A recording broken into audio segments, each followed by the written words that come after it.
we need to talk about the Road Accident Fund and how it is that we are just losing sportsmen and footballers to road accidents. Let's talk about a statistic which worried me a little bit. You know, between the ages of 15 and 29, the biggest cause of death, like even diseases don't get there, are road accidents for young men. How is that even possible? Well, Thomas, I mean, the studies don't lie.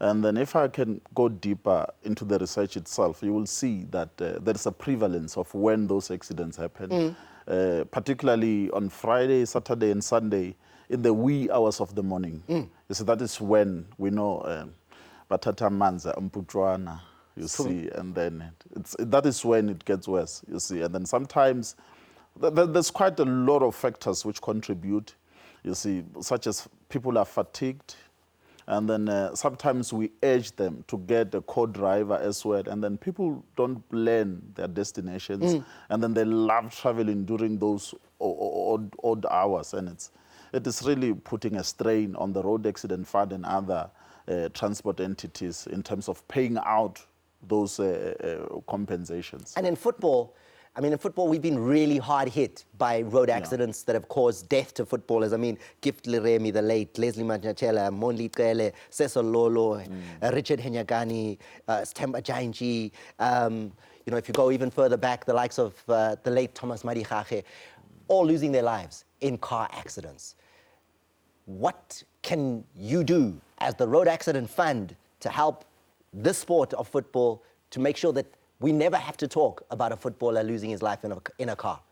Well, negotiations are on a very advanced stage, Thomas, with our clubs in South Africa.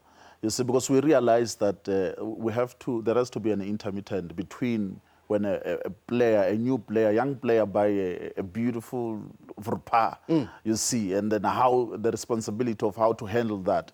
You see, in terms of defense driving as well, and all of those other factors which I alluded to earlier on, about when to drive and how to drive, is very critical. So that is why we want to have that kind of a workshop with our clubs in South Africa.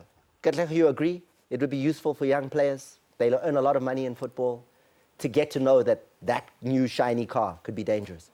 Yes, it's very important. And I think you didn't mention the drink and driving issue.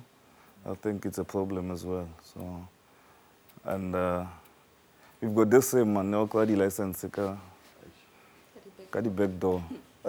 So yeah, they really need to check that one out. Yeah, it's gonna help us.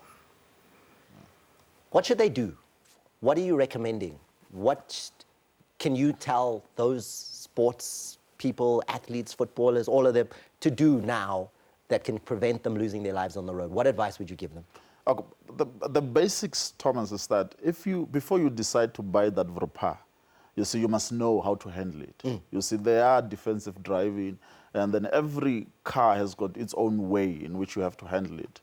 You see, you need to know how to negotiate those cabs and everything else, you see. And also, in terms of the fatigue, we know that they play hard, then after the game, they want to travel far. Some of them come outside of those provinces where they are based. So get a co-driver there. And that if it is not possible for you to get there, please find a way in which you can sleep over. And then please, please, and please again, refrain from using that drink. Don't drink and drive. Please. The Road Accident Fund. Thank you very much for giving that message. It's an important one, and we want this project to happen with the football to get to those clubs and let this message be told.